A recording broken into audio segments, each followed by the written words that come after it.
Welcome back. I'm Teresa Harding, and today we're going to be talking a little more in detail about how we communicate with each other. Because last week I did a video on how the way we communicate is not just about the words we say, but usually when I'm doing training, people want more information about this. They find that it's very helpful. So we're going to talk about how we communicate. I'm going to share with you the communication equation, and I'm going to teach you about not changing the subject.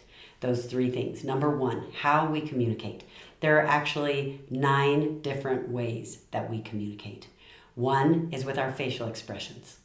We might make a weird face, we might scowl, we might look confused, we might look like we're not happy about something, we might feel like we have to be protective of ourselves. There are a lot of different ways that our facial expressions show what we feel. The second thing is body movement. The way that I move my body. If I'm excited and I say, you guys, then I'm moving my body around. You can tell what I look like. If I'm meeting up with my friend and something really exciting has happened, I can tell you, I will be able to tell before she even says a word. Same thing if she's going through something hard. Like I have a friend who was having an eye surgery.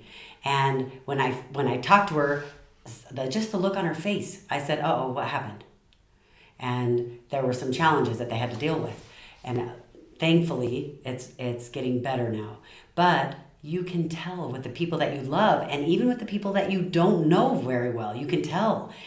So body movements are a big deal. For me, you know what? That's why I do my videos standing up. Because I am so energetic about things. I get excited and I move my shoulders and I do all these things. I'm like, are you kidding me? Whatever. But if I'm sitting down, I feel trapped. I feel like I can't be my whole self because I'm not showing all those things, which is part of the way I communicate. The third thing is gestures. It might be like if I use this one because I do this a lot and people laugh because people who know me, they know I'm like, excuse me, don't you be messing with me, whatever. And so that's a gesture that I might use. Or like, oh, stop. In the country I'm in right now, I'm in Armenia. If they don't want something, if they don't like what you're doing, they'll go like this. It's just a gesture. To other people, it might not mean anything. But here, it means something. Well, actually, anywhere in the world, if you did that to somebody, they would kind of be able to guess what you're talking about or what you're thinking. The fourth one is eye contact. Now, whether I'm looking at someone in the eyes or I'm looking away, if I have eye contact, it can help someone feel like I'm interested and like I care and I'm sincere. But if I do eye contact for too long, now it can feel fake. It can feel the exact opposite, insincere. It can feel like, what are you up to? What kind of sneaky thing are you trying to do? The fifth one is the way your eyes look at things. So there's eye contact, but there's also expressions that you make with your eyes, and of course it's combined, it can be combined with facial expressions, but it has to do with what you're looking at. It's not necessarily the eye contact with them. You're looking at something else, your eyes are shifting back and forth because you're nervous or whatever. There are a lot of different ways that your eyes communicate messages. The sixth one is touch. I have friends who, when they see me, they come up and hug me. I have a friend who doesn't really like to be hugged. So when I get close to her, she stiffens up a little bit, but she has invited me. She said, I want to get better at hugs. Now, if she didn't want to, it's not my place to force it. But she said, I want to get better at it, and I like it. I just, I'm not used to it. I'm not comfortable, so I'm learning and I'm practicing. So touch, and I have another friend who touches very uncomfortably. Like when we're talking, she'll reach out and she'll touch my arm and she'll pet it for a little bit too long and it just feels a little bit weird and I don't love it. And there are a lot of people who don't love that when she does that. But for someone who that's a good connection, that might be a positive interaction for them. So the way we touch and if we touch makes a lot of difference. Number 7 is space. How close I'm standing to someone, how far away, if I lean toward them when I say something, just the space that is happening between us sends volumes of messages. Number 8 is voice. Your tone of voice, the way your voice sounds, whether it's soft, whether it's a whisper. You cannot even see someone and you hear their voice. And how many times have you thought, ooh, is that person mad? You can't even see them. You don't see their gestures. You see nothing else. But you're wondering if they're mad because you heard their tone of voice. And it's interesting because some languages sound like people are angry. So for example, when I was learning Chinese, when people would speak that language, when they're talking really fast, there are tones in the language that are level. There are tones when you need to go up at the end of the word, like that. And there are tones when you need to go, down. And the more you go down, the more you sound like you're mad or you sound like there's a problem. And the other tone they have is just totally high. It's high all the time. You would say the word and it would just be that. Now, there were so many times I would hear people talking, I would think they were in an argument. And it turns out they're just two friends talking to each other. But because of the language and the intonations in the language, it sounded to someone who's an outsider like they were angry. And number 9 is your words. So words are not all there is to language, and you know that. But you know what they used to think? They used to think that language was only 7% of what message someone was getting. So 93% was nonverbal. But through more research and further data, they've come to better conclusions, because the reality is if it was only 93%, if 93% was nonverbal, then you would be able to watch a movie and be able to know 93% of what's going on. There'd only be 7% that you're missing. And that's not really reality. But what the current research is showing is that nonverbal is about 60 to 65%.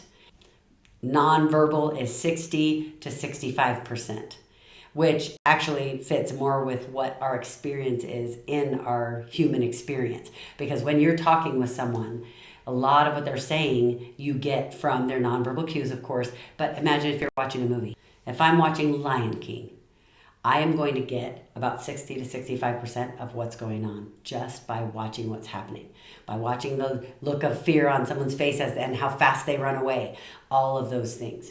Now, I want to tie this into when you are communicating online, because we communicate online through texts, with our friends, we do it in our business, we do it with marketing. So let me just share something with you that is extremely important. You will hear trainers and teachers and coaches saying that when you are communicating with someone online, it is totally different. That is not true. It is a myth. And at first, I used to believe them. I've been doing marketing online for well over 10 years and in person for much longer than that. And I've had successful results with interacting with people, massively successful results. And let me tell you what I learned. I learned when I tried to do it differently online, it didn't work. Because what you actually need to do online is you need to create the same feeling, the same emotion, the same connection that you would have created if it had been in person. So let's say you're on a dating app. If you're on a dating app and you're interested in this person, I can tell you right now, if you don't know how to create the same feelings and connection that you would have created if they had been with you in person and they could see your voice, they could see your face, they could hear your voice, they could hear your excitement, they could hear who you really are, then you aren't going to have as positive of results. You aren't going to be able to achieve the goals that you're trying to achieve in personal relationships, in marketing, in your business online, all of those pieces. Because with your clients, with your business, you are going to be sending emails, you're going to be sending reminders, and you need to remember that when you are online, you have to think of it as if everything you write sounds like a robot. So if you say, thank you, in person it might be thank you, but on text, when they read it, it sounds like thank you. So you have to add some extra words that will create the same feeling. So for example, if I say thank you, it's not nearly the same online as if I say thank you so much, exclamation point.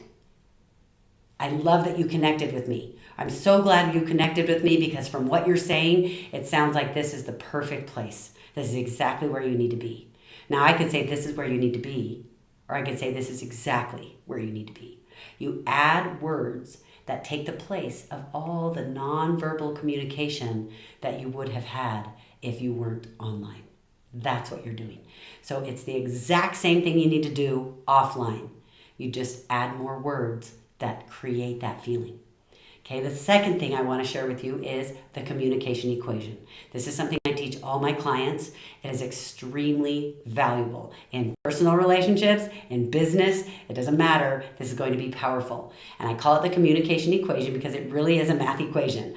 And don't get scared, those of you who don't like math. This is what it looks like. If you had a plus sign, then a minus, and then a plus on the other side. If you're reading from left to right, plus, minus, plus.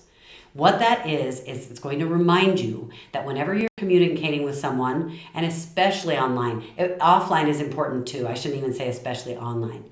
But online, they can't hear all the positive interactions through nonverbal communication, or they can't see those. Excuse me. So that's why it's kind of more important online. But the plus stands for something that is pleasing for them to hear, or something that they want to hear, something that is in their best interest. It's not necessarily something positive. It's just something that's in their best interest, something they like to hear. And you never lie. You never say things that are not true. It's something that's true, that's pleasing to them, or that they would love to hear.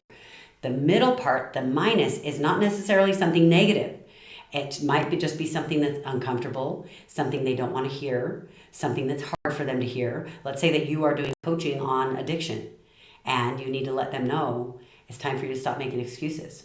You're not going to say, it's time for you to stop making excuses. You are going to say, I'm amazed at what you have accomplished so far, or whatever the truth. I'm not going to make something up, but I'm going to say something positive. I'm going to say, and I think you know, now it's time for you to stop making excuses. And then I'm going to end with something positive. Again, it doesn't mean a positive thing. It doesn't mean mentally positive. It means something that they would be interested in hearing, something that's in their best interest. And it might be in that, situation that I'm saying, and you know this is going to change your life. So you see how I'm not necessarily saying something, that is a positive thing, but it's just something that is in their best interest. And I might, depending on their interactions with me, I might say, and you know I'm saying this because I care about you. And it's time, and I think you know it's time. So let's pick the excuse that you're going to give up. So it's something like that. So plus, minus, plus. How would that look in a dating situation? Let's say that there's a guy who's asking you out, and I'll use guy because I'm a girl, but obviously you can turn this around, girl, guy, the other way around. But let's say that a guy is asking me out, he keeps showing interest, and I'm not interested.